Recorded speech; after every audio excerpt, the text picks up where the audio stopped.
Free audio post-production by alphonic.com.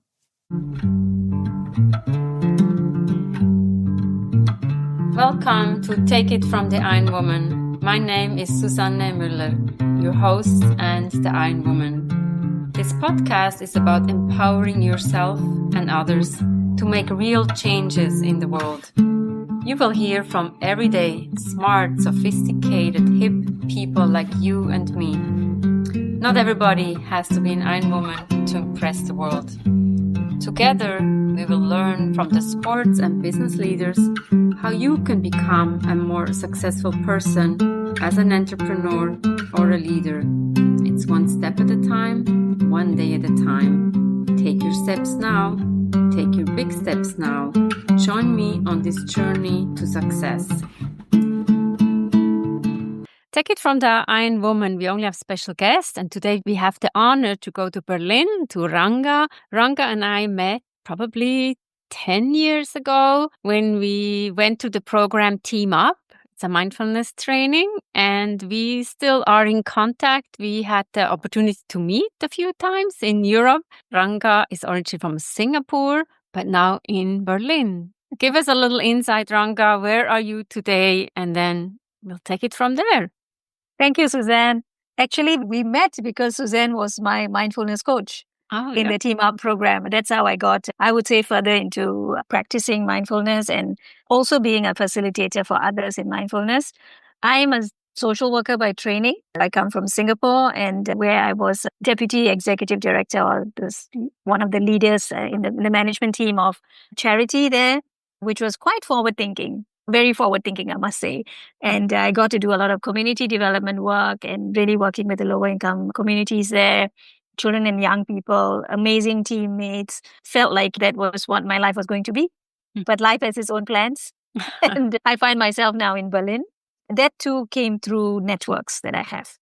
And I already knew people from the academia and by a chance conversation. So maybe something that I have been relying on a lot in my move to Berlin has been chance and choices, actually, chance and choices. When I was given this opportunity to come to Berlin and teach in Potsdam, I jumped at it thinking it was going to be for a short time. So it felt like it would be a break from my usual work that I had been involved in for more than 20 years. And what was to be a short stay in Berlin has become a longer stay. Now I have been here for a good 3 years teaching social work with a specific emphasis on community development. Community development and for me, mindfulness has got a lot in common because it is about people and how people respond, their emotions, how can we form connections with each other and ourselves better. I've been trying to combine the two in some ways so that social workers can be more empathetic, listen better, value the strengths in each other. And Susanne, if you remember in the word positive regard, holding someone in positive regard, even if that other person has done something that you do not like, has always stayed with me. In community work is also that, holding people in positive regard. Though they may be suffering from many other issues and are not making the right choices for their well-being, hold them in positive regard. It's about not judging and also meeting them where they are. Because sometimes we have an assumption and we want to go someplace. And what I also took away from the training is like, don't be so attached to the outcome. You have to kind of like be happy with wherever the flow goes. And with the community is meet the community where they are now, today, rather than we want to push them into something that they might not know. And I like what you said about networking, and the networking got you to Berlin. The networking is also a community that you can expand now. Exactly, yeah. So the connections that you form sometimes seem very, very much on the surface. And some connections do remain on the surface. You have met each other, you kind of know each other. But some of these connections tend to grow over time because you, just like you and me, we come into contact in different situations. First with Team Up, and then when I'm in Europe, I'm meeting you in your hometown, and then we meet again in Berlin. Some of these connections is because we also put effort into keeping those connections. And we live very different lives. But when we come together, it's as if our lives are connecting at a point where it is always inspiring. That is also a very important part in that networks that we put effort in. And I've never felt that I needed to put effort into knowing people that I didn't want to be with. That is not the point of networking. Sometimes I feel that we may feel in the old days when you go for a networking event, you talk to lots and lots of people, but you come away with many, many name cards maybe, but you may not follow through with many of them. We still do that in the social media with LinkedIn and so on. But I find that for me, I don't necessarily put myself in situations where I really need to network. It happens. So this is where the chance thing comes along. And even in this job in Berlin and Potsdam where I teach, I live in Berlin, I am also linking up with faculty members from other universities. And it was because of a program that I'm a part of. And again, when I meet with faculty members from other parts of Europe and we start talking about things, the connection is so almost instantaneous. There's a common factor that we are academics and we are working with social work. But over and above that, there is I don't know how to explain it, but there is a positive regard, I would say. There's a positive feel around it. And you have something in common, right? If you have a social worker, you bring the good people together. And I also like that you are taking advantage of being in Europe, where you can go to Brussels, you were in England, to Athens. In a way, colorful what you can create there. Yes. The world feels bigger for me coming from Singapore, having access to so many different countries in Europe. It's a bit of a strange feeling. The world is bigger, and at the same time, the world is also smaller because you could get to all these places by train in a day. Maybe not to Athens, but from Berlin to other places, you could get by train really, really fast. I find that also something that I need to take away from that. If we put our mind to something, we let things flow. Nothing is unreachable, actually. I've never lived my life by setting like specific goals. I must be something at 30, something at 40, something at 50. But I do like the way that life flows and grows. And maybe that openness also leads me to network, to meet new people. I'm someone who will greet people on the train or in the lift or as I'm walking, I smile at somebody. There's a part of me that is maybe constantly connecting. Some people are drawn to you and they want to learn from you. And you have so much wisdom to share. And the students can only be happy to have you as their professor. Oh, thank you. Thank you so much. I'm not so sure about that, whether I have so much wisdom. The way I conduct my classes is not to go in with a very specific plan. I know the content I want to cover week by week for that whole semester. So there is an overall system. But actually where I draw the most energy from is the students and what they bring. I find that asking questions, getting them to ask questions, getting them to share who they are and what are they curious about, that leads to a lot of learning. And often you find that it's not that I know more. I may know some things more than them, but I'm also very new to Europe. So when they share with me their experiences and their challenges that they face as young people with the social issues that we are having right now, I learn a lot from them. And then you can come to a point to say, okay, this is what I know, this is what we put it together. And then there comes a beautiful learning, right? And I've always been so amazed with the projects that the students have been doing. Perhaps I'm good at coaching.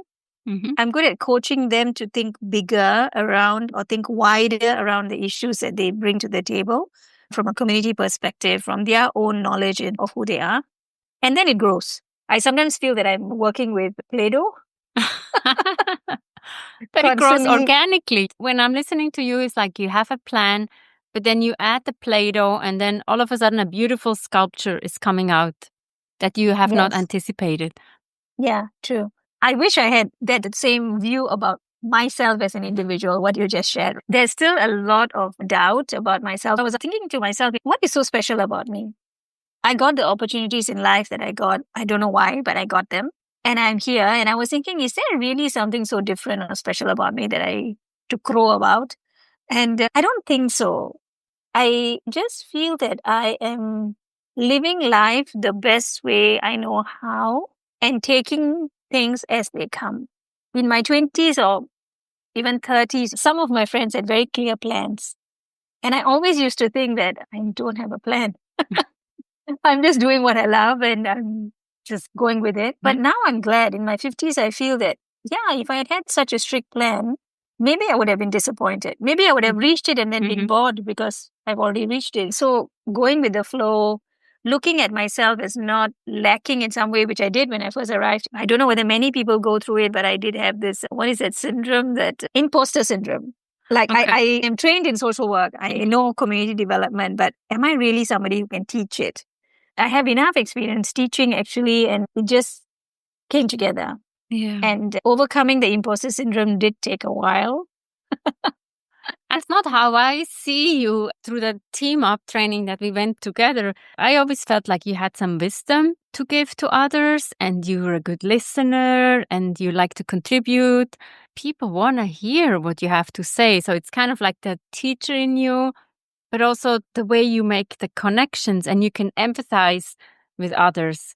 And when you ask yourself, like, why am I here or there?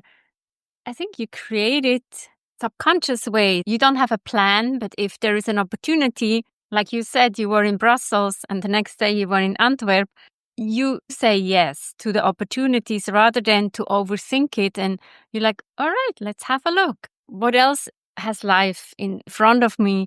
And you don't say no. Maybe that's what it is. Yes. Yeah. For a while now, I don't say no to many things. Someone was telling me the other day, oh, that sounds very scary. And I said, yeah, I kind of set myself that goal to do things even though they are scary. It does feel like I am finally opening up to looking at possibilities in a way that is empowering.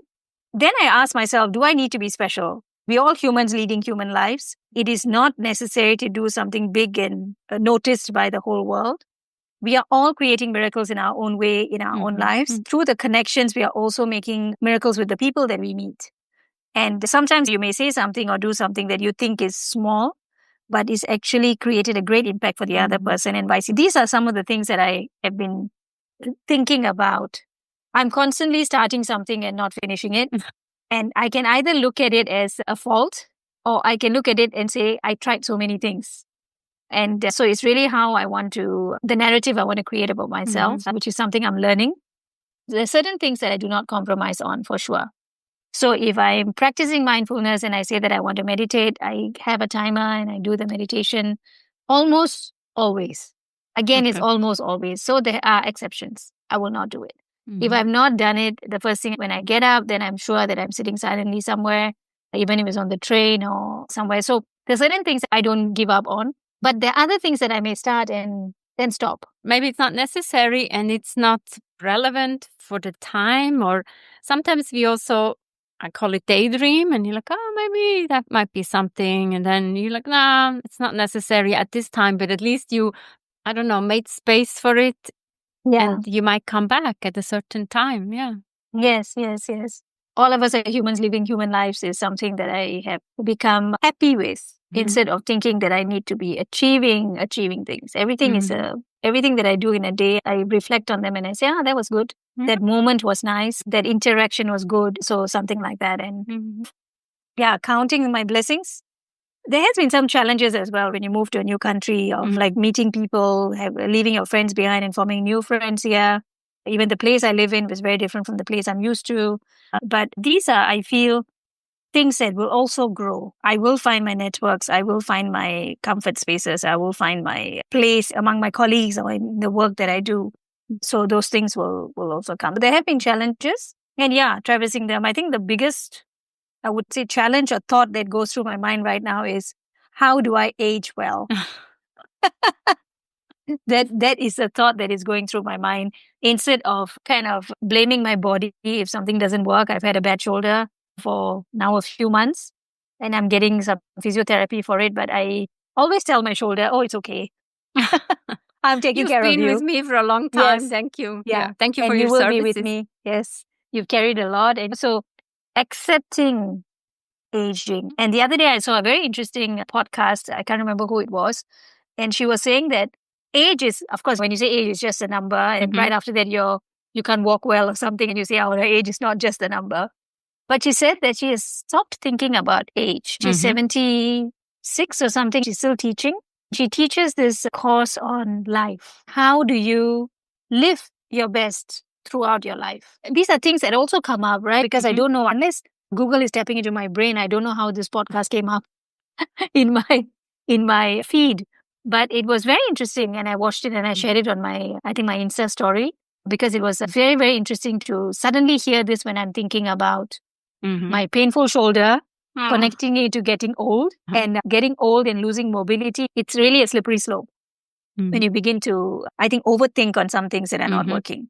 And then this podcast came up, and then I think, maybe there's one way to think about it, as if your body is completely breaking down. And there's another way to think about that. Yeah, you just create health as you go along. And what did you say at the beginning? Keep the people in positive regard. So maybe keep the shoulder in positive regard, exactly, right? Yes. The shoulder has been a good companion. I think so. A soldier has been a good soldier. Yeah. What do you do when you don't work? How do you rejuvenate? Because you're also giving a lot as a teacher. That's the best part of living in Berlin here now, because I live right next to Grunewald. And walking, just going out there and looking at the trees, even in winter, when it's cold, as long as you're dressed for it, and that's a German thing to do, there's no such thing as bad weather, you just get dressed for it and you go out. And I think walking is what I do. I like to cook as well, which is also something that I learned when I moved.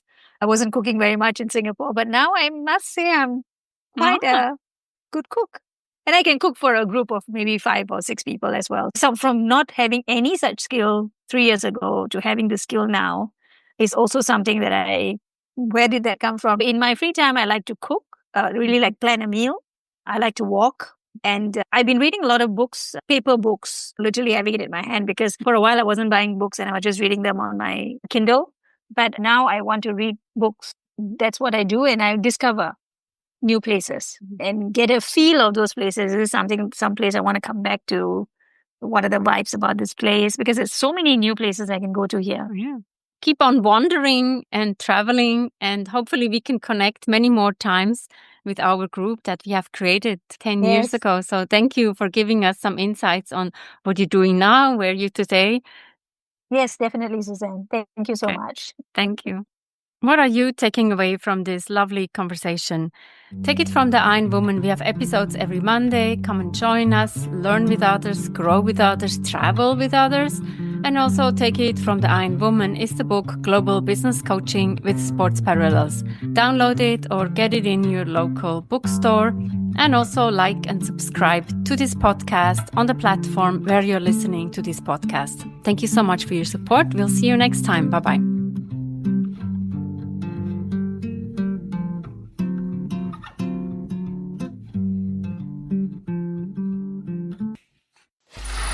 Free audio post-production.